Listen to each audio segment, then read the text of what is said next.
Okay, come close. Oh, okay. For those who are just watching this segment of the video and have not seen the contest previously, which was right before this, we normally do a Periscope here, which is an app for iOS and Android. But today there's a lot of people in meetings and a lot of people that are ill, so it doesn't seem prudent to walk around and interview people or to look at the office another time. So instead we're having an impromptu Q&A with Ben, because I think you'll like that. Sometimes, is that okay for everybody? Yeah, do you guys want a Q&A with Ben, or should we go back and stare at fridges? we could look in the fridge. You don't probably want to do that. No, really, I don't want to. And Ben's near the mic this time, so you get answers. Yay! You don't know? I don't know. Yeah. Zube I know, but usually it's also put on Twitch, so you don't have to use that. Ben, that's what I thought you'd want. Lotween, we're all about the unexpected. That's why it's the tentative schedule. Okay, so let the questions begin. Ben's going to tell you a bit about what he's doing, and then we'll do the questions. So. Well, right now we're in the middle of refactoring some things. So I'm going through abilities and revising descriptions, and actually working on a bit of the article for the next newsletter, which will be hopefully interesting. We'll see if people like it. But yeah, just there's a lot going on still. Obviously, we've got a lot still to do. Okay. Is refactoring a term that you need to define for people? Because they might not know. So at some point, when there are too many things that it would be hard to describe, but basically it's reorganizing. Like when we have to go through and say, well, we're trying to put all these things together and they don't quite fit, and then we're trying to put all these other things together and they don't quite fit with the other things, and then you have to basically take all those things apart and then put them back together again in a way that makes sense and everything fits back together. So just one of those things that happens when you get to a certain point at times when there have been too many things that didn't happen to coincide properly, but it's just part of the process. Okay. So, can I have your jacket? Ben's cold. He needs his jacket. It is cold here. Okay. France is watching you. All of France is watching France you is right watching now. you. That's good. Ben, Rocket Mist asks, Ben, are you going to be involved in game balance? If yes, what do you think is a good frequency for balance changes? So game balance, as far as the abilities, I'm actually, designing and implementing all of the abilities for all the classes in the game. So if there are balance problems, you can pretty much blame me. As far as frequency for them, it really depends. I think there's somewhat of a timeline between when a change is implemented and when the implications of that change are really felt.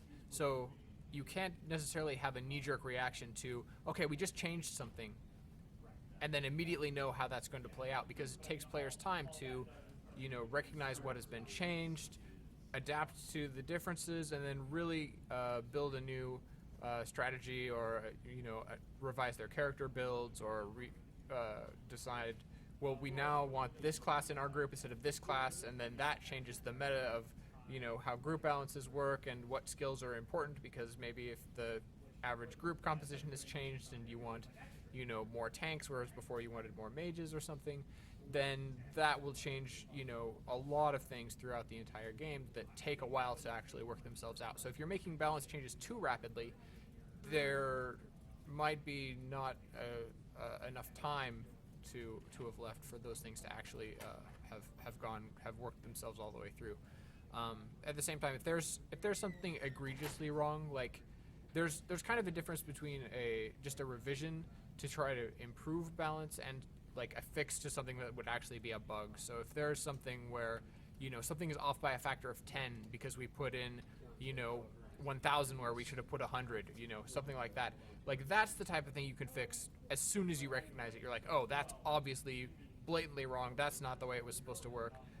That type of thing can be fixed relatively frequently, but big just revisions to the way that the game works, as far as trying to improve the interactions and the balance between classes and things, are things that should probably happen on a slower basis. I would say probably not even once a week or once a month. It really depends on the scope of those changes and how long it takes to work themselves out. So if you have a big systemic change where it's like, if we change the way armor works, for example, if we change the way that magic interacts in a certain way, we might have to wait longer before we really know how that worked out before we can change it again. But if we're just like, oh, well, axes were previously way too good compared to swords, we made swords a little bit better, we made axes a little bit worse, see how that works out. It can probably be figured out in a shorter amount of time. So it depends on the scope of the changes, how long you really have to wait, I think, before you really know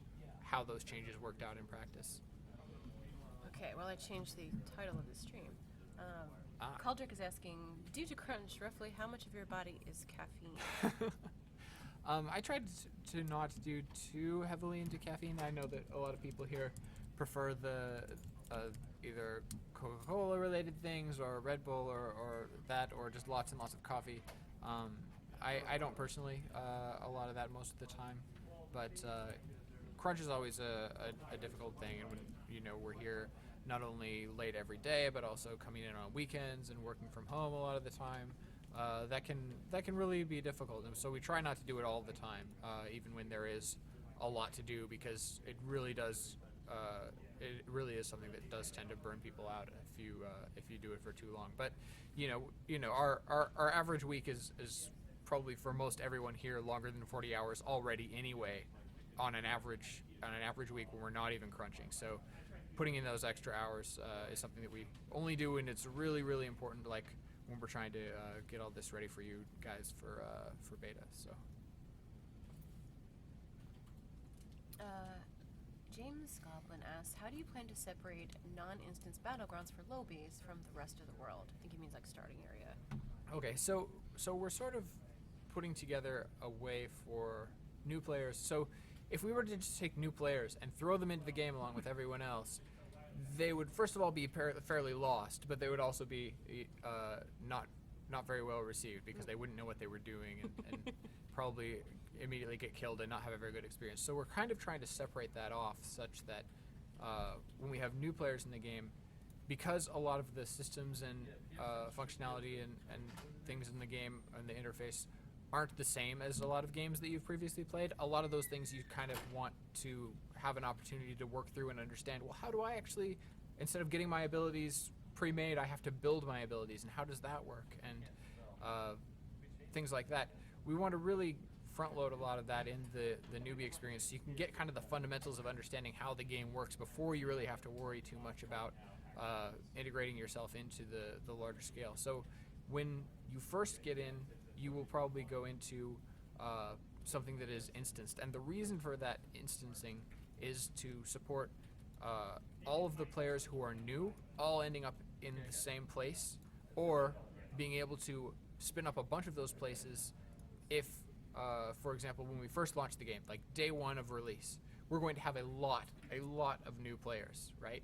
And so there will probably be a lot of instances of that newbie area, versus 6 months, a year later, on an average day, there's probably not going to be that many players creating new characters and starting out in the newbie experience. So we're going to probably, in that case, have all of the servers filtering people into like a single newbie experience before they commit to what server they're eventually going to go on to, just so they can do that introductory training and introduction to the game. So once you're through that, though, once you've learned how to use your character, once you've learned how to build your abilities, once you've kind of got the basics down, then we'll let you go off into your real server and go off and play the real game.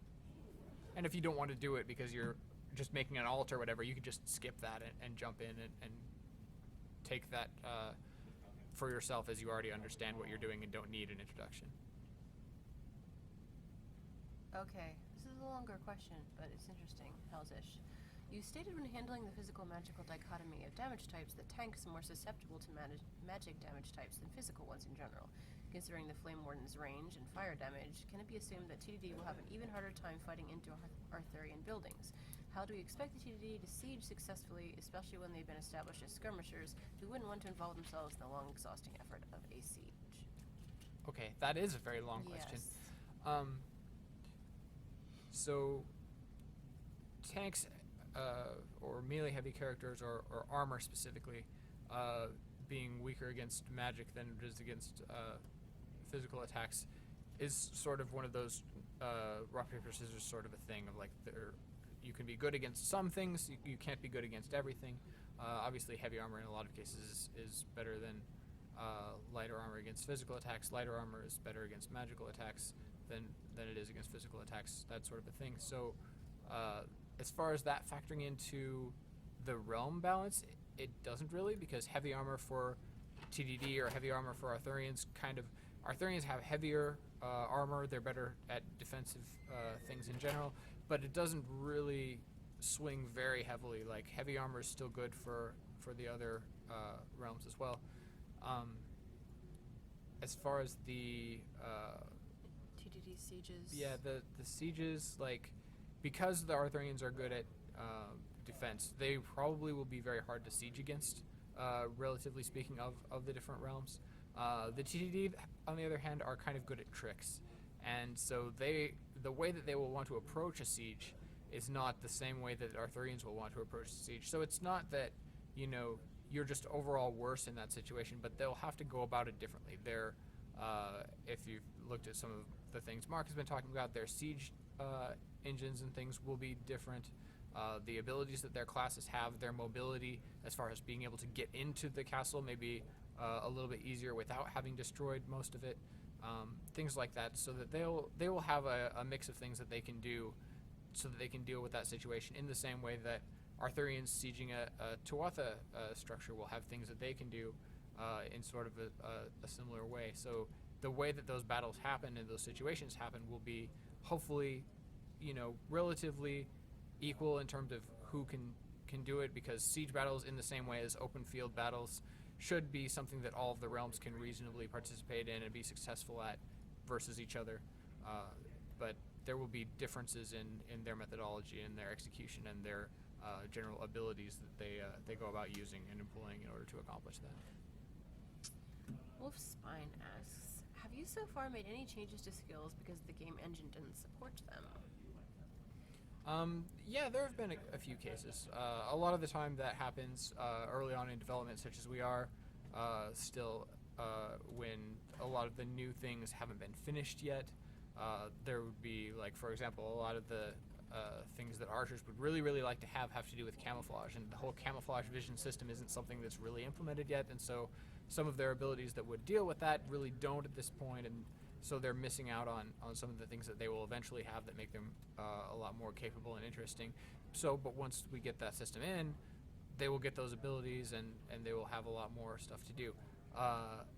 Some of that also comes in with having a lack of classes in the game. So a lot of the classes that will eventually be present will have certain abilities and certain things that need counters that the current classes don't have, because those classes aren't there for them to play against. So as all of the new classes come online, a lot of the old classes, or the first set of classes that we get into the game, will also need to have things updated and improved so that those can interact well and deal with each other effectively. So you'll expect to see, as everything continues along, old characters getting new things, new characters coming in, and then those things having generally things to do with each other so that they can have good interactions. Okay, I'm going to shorten this question a little, Hugs Me Not, because I think you're going to get the answer you want anyway. How is the state of Banes and Boons balancing going? They just want to make sure that there's going to be some unique choices versus cookie cutter stuff. Yeah, Banes and Boons is an area that we haven't done a lot of actual balancing metrics on.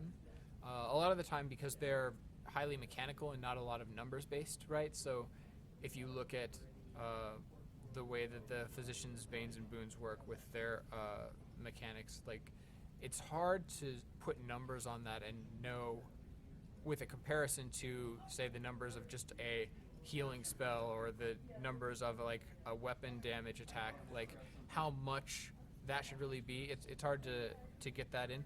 A lot of the time, I think those kind of Banes and Boons are going to come down to actually playtesting and balancing and saying, like, well, the alchemical accumulation amount is too high, and therefore we really need to take a look at that and revise it down a little bit so that he won't rely on it as heavily, or it won't do as much for him as the rest of his ability kit. That'll be something that we'll have to probably work out a lot in playtesting, as opposed to really applying a lot of math to it beforehand, because it's not equivalent to the way that the math works as far as balancing abilities and ability components themselves. Rocket Mist asks, is there a way to remove damage over time skills and negative effects from yourself, like clears? So you can remove different types of effects with different skills. So the wound effects have a cure effect that gets rid of them. Bleeds would have to have a specific effect that removes bleeds. And like burning from fire or something would have to have a specific effect that removes that. So there isn't like a generic get rid of bad thing type of effect, but there are counters to the specific types of negative effects, whether that's a damage over time effect or whether that's like a snare, like a movement speed reduction type of effect.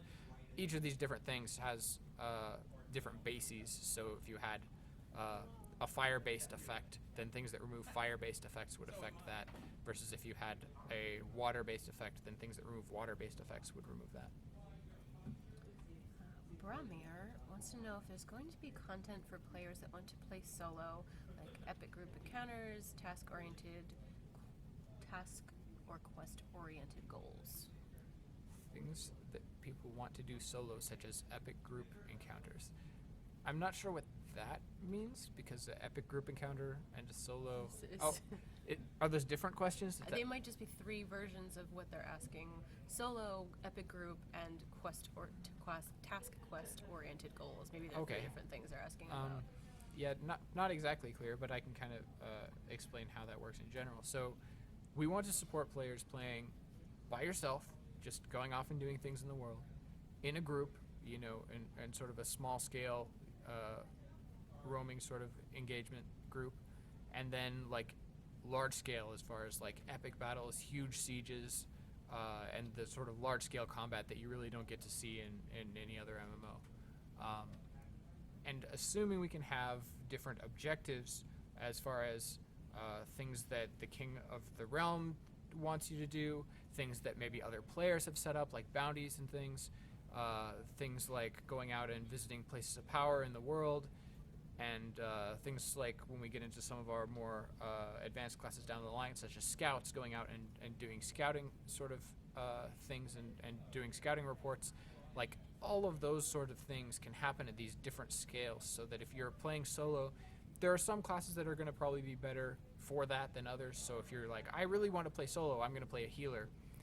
Maybe not the best choice, because you really need to heal other people, and so doing that all by yourself, unless you're just running around tagging along with other people, is not going to be the most useful. But if you wanted to play a scout, if you wanted to play maybe one of the archer characters that we're currently working on, if you wanted to play a stealth character, there are going to be characters that are good at, you know, playing and having a more solo focused role.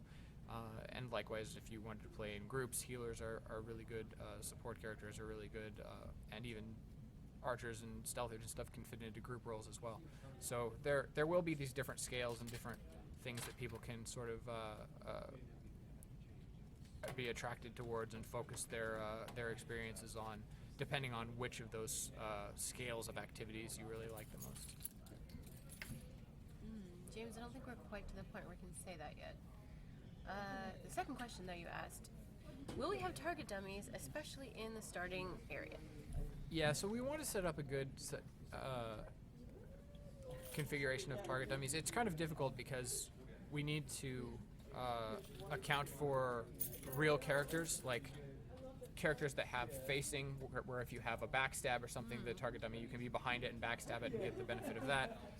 That they could have armor, and so we probably are going to have to set up multiples of them that are at different armor levels. This is what a light armor character, so you can approximate, well, I'm going to try to do this damage ability, and I want to see the difference if I attack someone with light armor or with heavy armor. What would be the difference in the damage that I would do? But primarily, I think that is going to be something to set up in the safe area, in the training area specifically, where you can go out and learn your new components and try them out on a target, just to see how they work and start to understand the mechanics of new things that you haven't tried before. Is it true that the show Sons of Anarchy was based on your life story? No, I don't think that it was. I haven't reacquired a motorcycle since I've lived in Virginia, since it's a bit of snowy here. But yeah, it's, that is good, and I recommend that show to people if they like it. How much variety between class builds do you expect there to be? Will there be optimal builds in the way that skill creation is set up, or can we expect unique builds to be just as viable? I think that our goal is to try to enable a lot of variety in builds for a given class, so that if you decide this is a class that you really want to play, you don't feel obligated to go onto the internet, go look up a fan site, go look up the most popular build, and exclusively follow that step by step, because that's the only way to really be viable, and the only way people will accept you in groups is if you followed one of these templated cookie cutter builds. It's a hard thing to really pull off, though, because a lot of the time it's very hard to say, well, even though these things are relatively balanced, even though the abilities that we put together, the different combinations of components and everything are pretty good, players can get in their head that, well, this really popular person decided that this is their build and they published it, and therefore I want to be like this person who's real good. I'm going to follow their build. Even though other builds might be viable, it can kind of lead people towards that path of just taking a pre-made build because someone who really figured out what worked for them did it, and then everyone else feels the need to do it as well. So, we would really like to try to get away from that, and one of the ways that we're trying to do that, as I think I've mentioned on here before, is the rock, paper, scissors sort of balancing, such that if something does get really popular, there are obvious counters to it, so that if something has a lot of a broad following where everybody is following this super popular build, there's hopefully another class and another build out there that really just destroys it, so that if that becomes too popular, then the counter to it will also consequently become popular, and then it will start being not as effective because it's getting countered so hard that people will have to seek out other builds to really become effective again. So we'll see how that works out.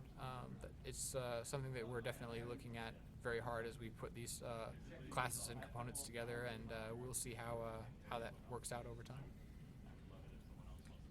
Sacrix wants to know, can you fully test healing without healing vision in beta 1? Are you getting good data just from what you got now?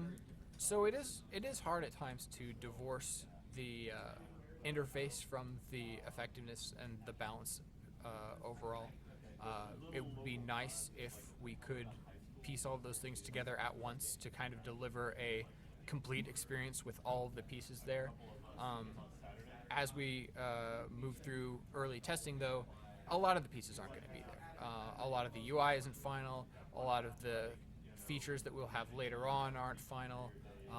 A lot of the extra classes, like I've mentioned before, aren't going to be there yet, so that's going to make you look at healing a little bit differently than you're going to have to look at it later on when other classes are doing more interesting things, or when the movement speeds are different because you have support classes, which we don't have currently, or when you have hybrid healers that are providing you with some amount of healing, whereas at the very beginning you're going to have to rely entirely on pure healers because they're the only type of healer that there is.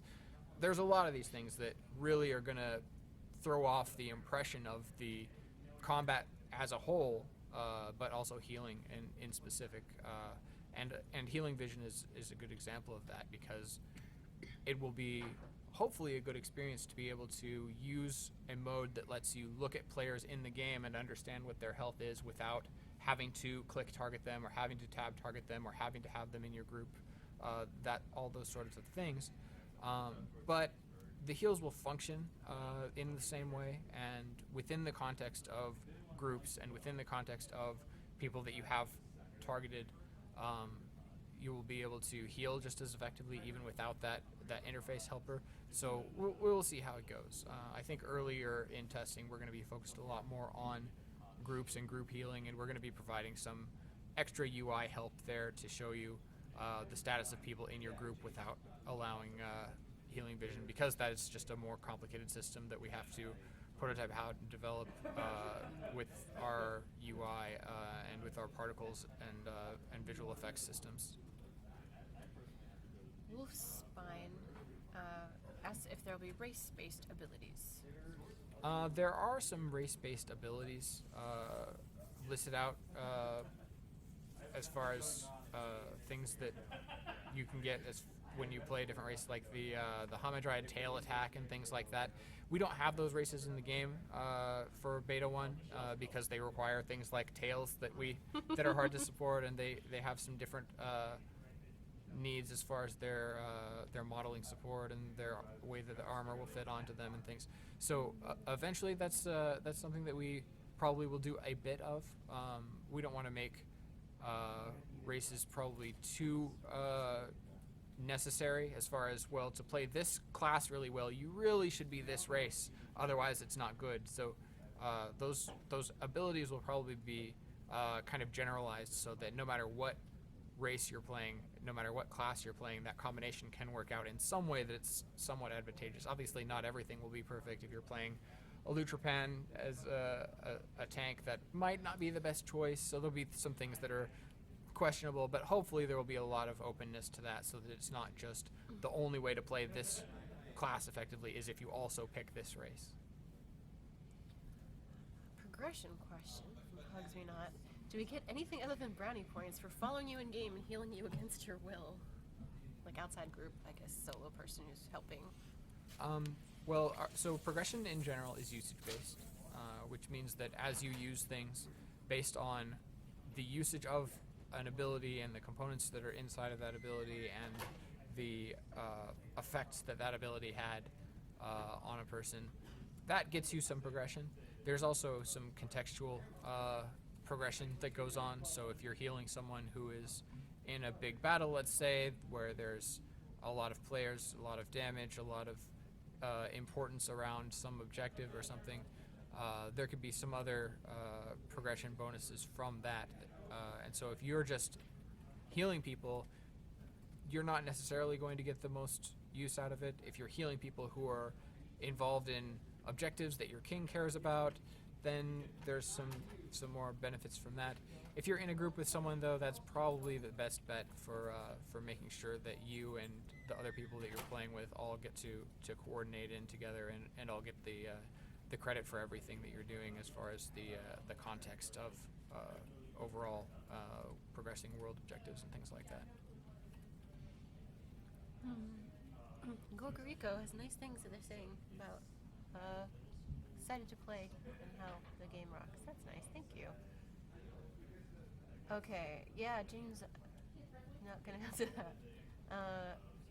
Let's see, any last questions that you have for Ben before we jump into the bring out your devs section of the day? It's gonna be all devs all the time today. Is that what we're doing? Yeah, devs, and then art. Okay, you have less than 5 minutes, so I'll pick a couple good ones if you have any more, which I'm surprised you don't. You were talking about getting anything other than brownie points for healing. I don't know what you mean by that, other than progression.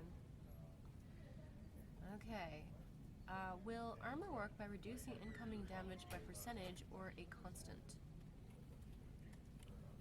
So armor has both the concept of reducing effectiveness of a type by a percentage and by reducing damage specifically by a constant amount. There's a fixed mitigation amount that you can build into your engravings on your armor to reduce effects by power by an amount, and then resistances are sort of a percentage overall of a type of effect. Importantly, one thing about the armor system is that when you have a resistance to something, say you're resisting like ice effects or something, you would not only resist the damage of that, but you would resist like if you had an ice effect that applied a slow or an attack speed reduction or something like that, it would reduce all of that so that you're reducing the effect overall, not only the damage dealt by that effect. How can we not? I didn't know you were joking. I thought you were asking a serious question. No, you wanna follow CSE devs around and heal us, and then hope that we reward you. You wanna be our pocket healers? I'm all about that. Serious question answer. Serious answer for a joking question.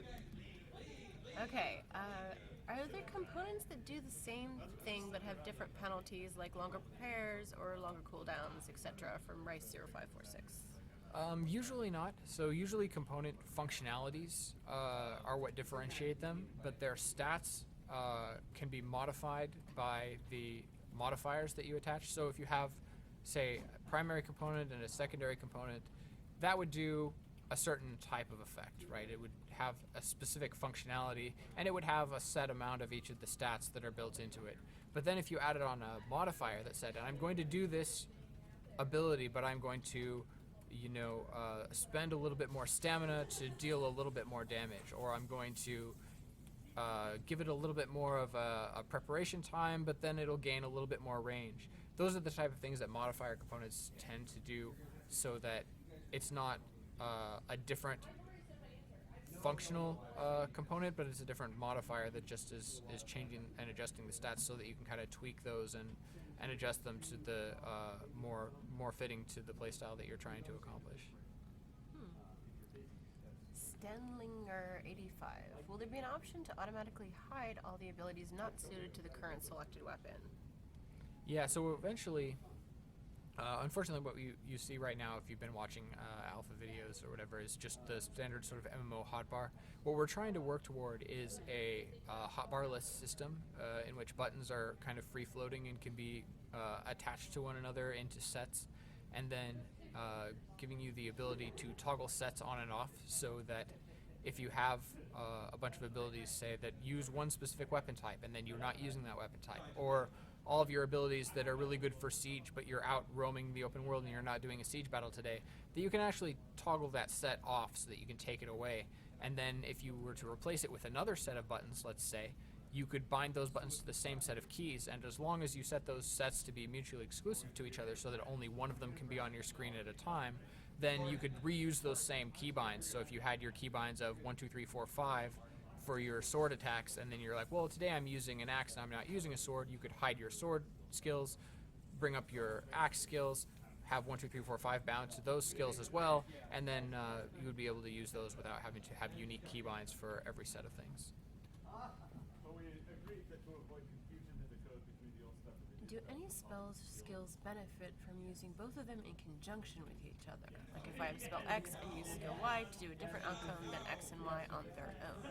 I have started controversy, all done. That's a really good question. So there are interactions specifically defined in the air system, the ability interaction reaction system as far as magic goes. So there are some specific definitions there. Normally, a lot of things have just sort of implied interactions. So if you say, this skill causes bleeding, and then this other skill applies extra damage to targets that are bleeding, there's interactions that are kind of like that.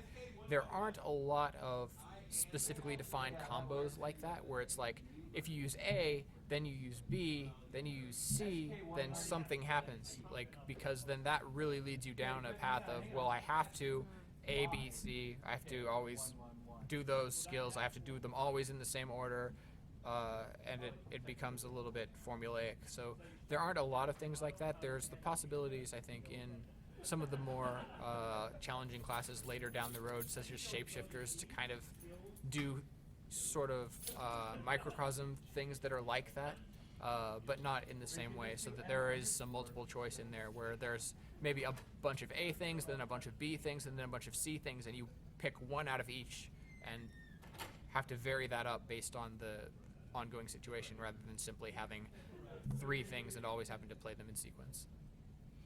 Okay. I hope you guys enjoyed the Q&A and a little update from Ben. So hopefully say hello to Ben and let him know that you like his Q&A. Maybe we'll be able to have him on for other things. Yeah, maybe so. More things. Okay. We're going to hang out, if you do, for a minute or two, and do Bring Out Your Devs, where Dion is going to be on talking about art, and maybe someone else that I'm going to try to get right now.